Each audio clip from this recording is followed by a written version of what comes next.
Morning. Good morning. As I listened to the very powerful and detailed introduction by Rangita, I thought I was at a eulogy.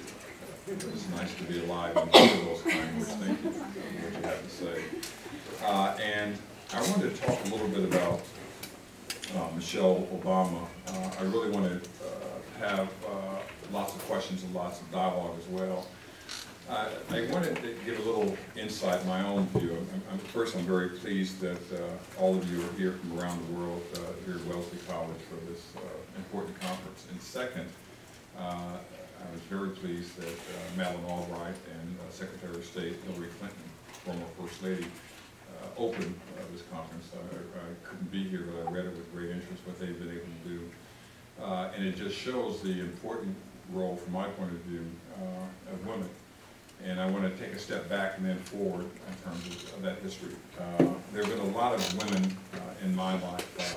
My grandmother, who was known as Essie, and her middle initial was D. They just put a middle initial. It wasn't for a name, it was just S-E-D, Reed, was born just one generation away from slavery in Arkansas. And my grandfather, Willie Reed, was a little older, also born in Arkansas. And my grandfather was old school. I'll make more sense about what that means. He had a view about the world that dated back to the early parts of the, late parts of the 19th century and early part of the 20th century. And he was insisting with his wife, my grandmother, that his first child would be, and had to be, a boy. Well, his first child was not a boy. His first child was my mother, born in 1933. And he still wanted to make sure that he had some control over her life. So he named her what he would have named his son. Her name was Willie Mae. Now, the Mae was to make it gender neutral. But the whole idea is that he was going to put that Willie name on this daughter no matter what. And ironically, my wife's grandfather had the same sense that he wanted to have a boy, but the first child born was her mother. And her name, could you believe it? Her name, my mother-in-law's name, is Willie Mae. So it's very interesting that the two Willie Mays were good friends. They're both deceased now, but my mother and my wife's mother were strong women. Neither finished high school because of the challenges of the early part of the 20th century, but they were very proud mothers. So the grandmother and mother. And my wife, Pam, I met, we were both undergraduates at Stanford, so we met in 1971. Now, I always publicly say that she was only 5 years old when we met, even though she's only a year younger than me.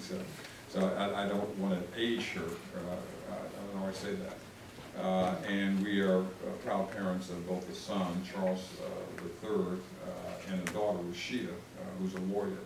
Rangita, I was just talking to her this morning. She's a lawyer, first as a public defender for 5 years, and in the last 2 years she's worked in the Department of Justice here in Washington, D.C. in the Civil Rights Division, Special Litigation. And she's having her first child. And my son, the older of the two, has had 3 children, all girls. So at my house now, they're visiting with their mother. They're here with me this summer. They are 10-year-old Markel, 8-year-old Nia Mae, like her great-grandmothers. And the 4-year-old baby, her name is Jamila Ogletree. And my daughter, I just said, you know, I'd like to someday have a grandson. And she pulled the lawyer trick on me. She said, "Dad, this is not India or China. You have what you have." And so I'm going to have my 4th granddaughter, August 25th, which makes me very, very proud. And I simply said to her, you know, that's a good idea. No, I think we'll name her Michaela or something like that. So it won't be Willie Mae or anything close to Willie. But I told her, which a father should never tell a daughter, that, okay, that's fine. Just have 5 more, and one of those will be a boy. She looked at me like, don't even try. So I won't try. But before I talk about Michelle, you know, women have played may not know much about a nomination of a Supreme Court Justice here in the United States in 1991. His name is Clarence Thomas. He was a judge on the D.C.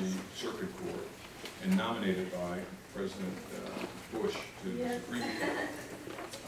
And one woman had worked with him, had been harassed, had been a victim of sexual and other sort of harassment. I only knew her indirectly as a law professor from the University of Oklahoma. And friends of hers, women, called and asked if I would represent her. Her name is Anita Hill. She's someone that you should probably read about and learn about if you haven't learned about in terms of a woman who stood up against a very powerful man. And I was her warrior when she spoke about the harassment of her as a young professional woman by then Clarence Thomas before he became a judge. And she was attacked by Congress. Back in 1991, our Congress, the Senate, who would confirm Judge Thomas to become Justice Thomas, was all white and all male in the year 1991. And as a result of that, there was a women's revolt about the absence of women in leadership roles in Congress, in our highest legislative body. Good morning. And it became the Year of the Woman. Anita Hill promoted that as a woman who had been harassed. She was the face of the new movement that many of you have seen in your countries as well. And so I hope you get a chance to read about her. She's now a professor at Brandeis University here in Massachusetts, but a very strong woman who's made some changes.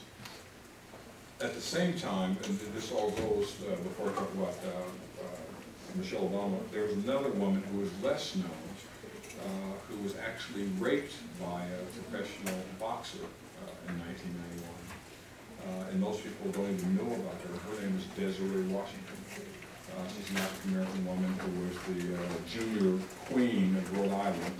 She was only 18 years old. And all of the African-American queens went to Indiana for an event, and she met Mike Tyson. And he took her to his room and then forced her to have sex against her will.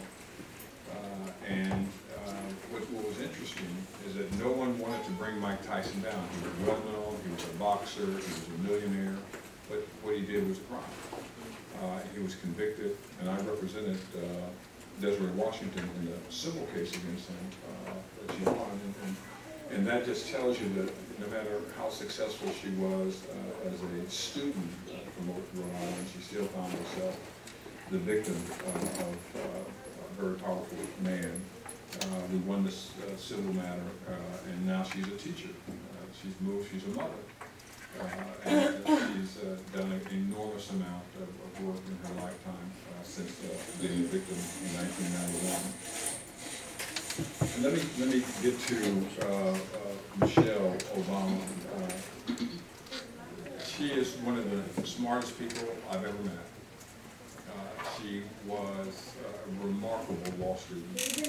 As many of you know, she and her brother were both born in Chicago, and they both, through the will of her mother and father, went to college at Princeton University.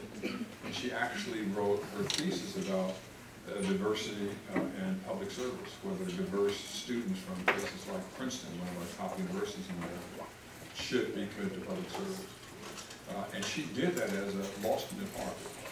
We have something called the Legal Aid Bureau, which provides free legal services to poor clients in civil cases and wherever they are. And she did it her second and her third year in law school, which meant that when largely women were trying to be pushed out of their homes and needed someone to represent them, she would do that. When women needed some public support, she would make sure that they get the finances, etc. And she was a phenomenal warrior. And what was so significant, she was the first lawyer in her family, and she chose public service as a law student as the first thing she wanted to do, and made a big difference.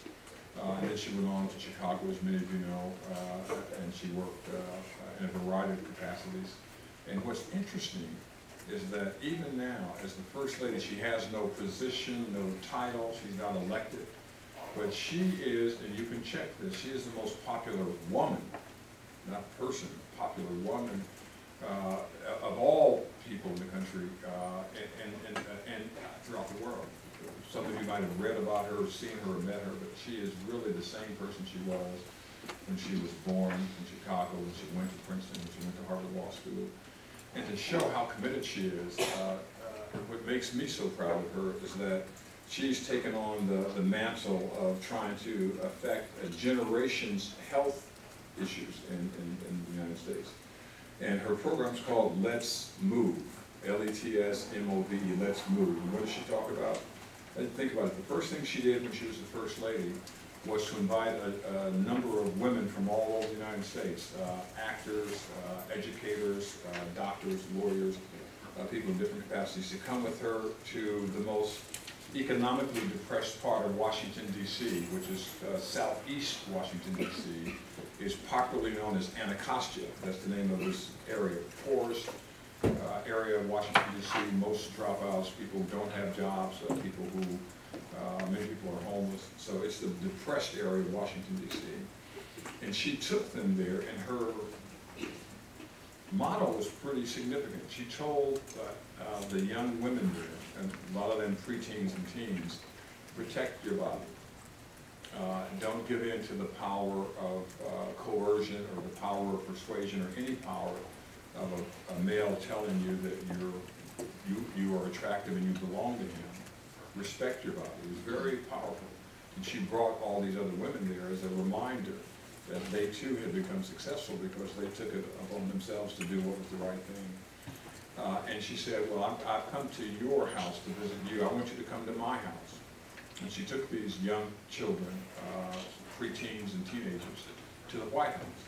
And she said to the younger ones, I want you to believe that you can create something. You see that patch of grass there? I want you to take some seeds and some water and remove the dirt. I want you to plant these seeds because you're going to be able to grow lettuce, carrots, and tomatoes, and a whole series of vegetables, all about vegetables. And she taught them how to become self-reliant, what they wanted to do, how to produce something as simple as vegetables. They would come back to the White House several months later, and they could see the lettuce, they could see the tomatoes, they could see the carrots, they could see all of what they had created. What she was teaching them was teamwork, how do you work as a group. She was teaching them self-reliance, how you can make something that you thought you could not do. She was teaching them about health, that you have to have vegetables to be healthy. She was teaching them about diet. You have to exercise and not just eat well, you have to exercise. And she was teaching them all these things without trying to be their mother or their grandmother or their leader, but the whole idea was you can do these things. And that's what I admired the most about her. She did it as a lawyer representing poor women in law school. She did it as a mother with her children and in a sense adopting these other children. And she was a strong leader in that and started the organization Let's Move. And it's important for a number of reasons. If you know Michelle, this was no surprise. How many people at least seen photographs of her speeches from Michelle Obama? What about Barack Obama, the president? So who do you think is the head of that household? It's very interesting, right? You say, of course, he's the president. But here's what Michelle told Barack Obama when he said he was going to run for president. She said, first she says, I'm not for this. It's not a good idea. You have two children, you need to be home, you need to be a father who's involved. They talked and talked and talked, and she says, okay, you can run for president, but here are the conditions. If you're going to run for president, I don't want you home ever. I don't want you away ever more than 2 days in a row. And I want you to be back the second day in time for dinner with the girls. Right? And she says, when you're running for president, when you're campaigning, we're not moving to Washington. We're going to stay in Chicago, stay in our school, keep our family, which means you need to come home sometime. Right? And she laid those rules down, and the whole sense that this is a family. You can run for president, you may win, you may not win, but you're not going to forget your role as a parent, and as a husband, and as a father. All those roles are part. I know you may be Senator Obama, but right here, you're just daddy and Barack. Those other titles don't matter. And that was important, the whole idea that she took control of their environment made a big difference. That made him a smarter person. And what does that mean now? What's interesting is that if you look at what's happening in the White House, the public knows this a little bit, but what's most interesting is that the president has figured out that no matter how busy his day is, all day from 6 in the morning when he gets up and exercises and then has breakfast, when he's in Washington, he always has dinner with his daughters and his wife. He can't say, I'm the president, I'm busy, I've got another meeting. He's a family person that Michelle has made sure that that's an important part of his life. And you can see that, and they'll have conversations. I'll just give you, make up an example. He would say, Sasha, how was school today? And she said, it was okay, I just shot a couple of boys, right? And he said, Sasha, I'm here, I hear you. I know you think I'm not here. I'm paying attention to exactly what you're saying. I know you didn't shoot anybody in school today. Tell me what your school, oh, Dad, just making sure you're paying attention. Right? And then she'd have a conversation about what happened in school. And he was listening and learning what it was. The reality is that he understood very quickly that there were 4 votes in this house, and he only had 1, right?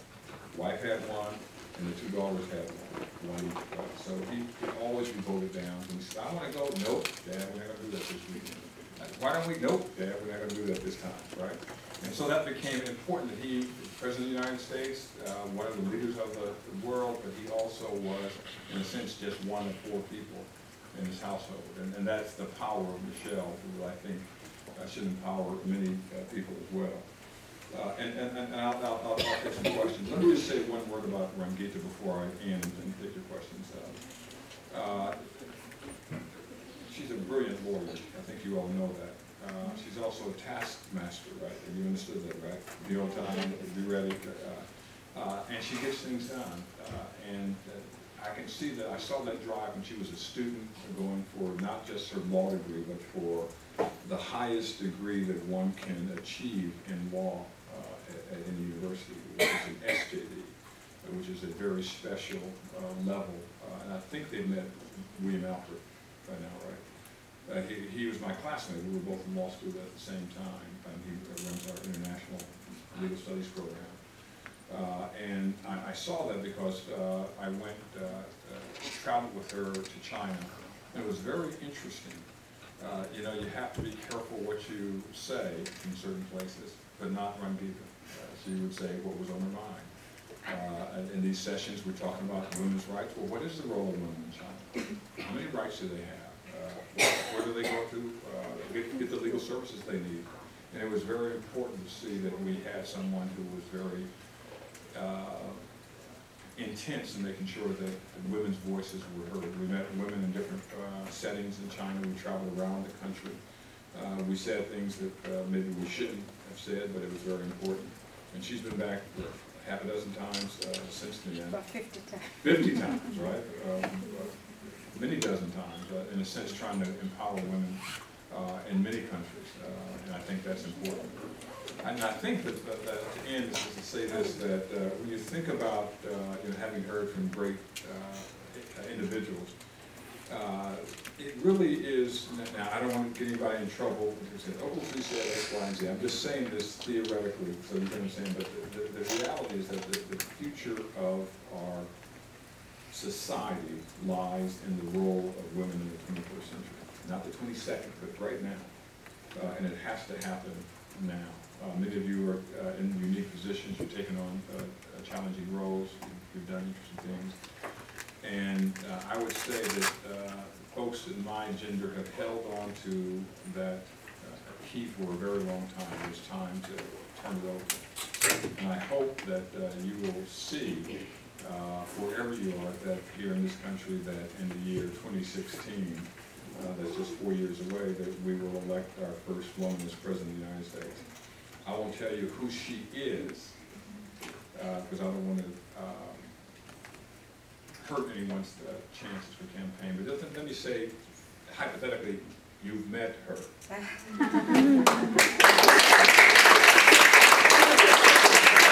And hypothetically, what she will need is not just local and national, but global support for a change. Because It's not that she's unable to serve, right? But she has many more qualifications, as you'll see, than others who might run for the office.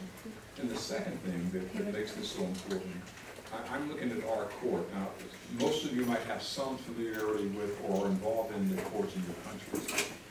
I'm looking at our court and how slow it has been, our legal system, how slow it's been to address the rights of women. And let me give you just a couple of quick examples as I am. The first woman ever to serve on our Supreme Court did not serve until 1981. That's just a little over 30 years ago. And that first woman was, first person was Rangita O'Connor. Please Google her, look her up, and see what she has done to transform the way the women are viewed in the legal profession. She is a real leader. Still lives in Arizona and spends time in Washington. The second thing is that there's a lawyer called the Solicitor General in the United States. And that's the people's lawyer. That's the government's lawyer. It's the most powerful lawyer to argue cases before the Supreme Court. And for as long as we've had the legal profession, as long as we've had lawyers, there was never, ever, ever a woman appointed to be Solicitor General. It was always males, black and white, but there was never a woman until President Obama changed that in 2009 when he appointed Elena Kagan, a Harvard Law School graduate and a mentee of mine, as the first woman ever to be the Solicitor General. And that's significant because she had opposition from Republicans and Democrats saying, well, she hasn't argued before the Supreme Court, she hasn't been an appellate lawyer, can she hold this job? Well, she was the smartest person in the room. And the justices who had to decide cases saw how important her arguments were, even though she had never argued before the Supreme Court. She's a very capable lawyer. And President Obama saw how good she was. And the first woman he appointed, the first person he appointed to the Supreme Court when he was president in 2009 was a woman of color. Her name is Sonia Sotomayor. She's from New York. She's a graduate of Yale Law School, and she has been really one of the most dynamic people on the court. And Rangita O'Connor stepped down so that there was only 2 women on the court. And President Obama appointed another woman on the court in 2010, that was Elena Kagan. And you can see what a big difference she's making right now. So what I'm saying in essence is that we have one of the most respected high courts in the world, and yet up until 1981 it was all male, with one African American, David Marshall, appointed in 1967 and retired in 1991. And now we have 3. That's still not enough. 3 is a third. It's still not enough. And we have to make sure that the president in 2012, who will probably fill 2 or 3 or 4 positions on the Supreme Court with retirements, will make sure that finally we'll have some gender balance in our highest court. It's transparency. Because if you talk to little girls here at Wellesley who are coming to visit campus, I'm going to bring my 3 granddaughters to visit Wellesley. I took them to Harvard, and they said, yeah, okay. So I want to see what they say about Wellesley, because I don't even think they thought about the fact that there is one of 5 remaining colleges dedicated to the plight and the aspirations of women. And so that becomes part of it. They need to see you and see what you represent and see what it means in terms of our leadership in the 21st century. So I urge you to look higher, and as I say to every group I talk to, that you have to lift as you climb. That is, if you're the first, don't be the last. Make sure that door's left open so someone can follow you, like you, and do what you've done. And you might even have to take her hand and lift her even above you to say, we want you to be the next, whatever that might be. But it won't happen without the people making some noise. It happened here in 2009 when the president was elected in 2008. The first, I'm sure you guys have talked about this, the first thing that he did as president, the first act he signed was the Equity Act.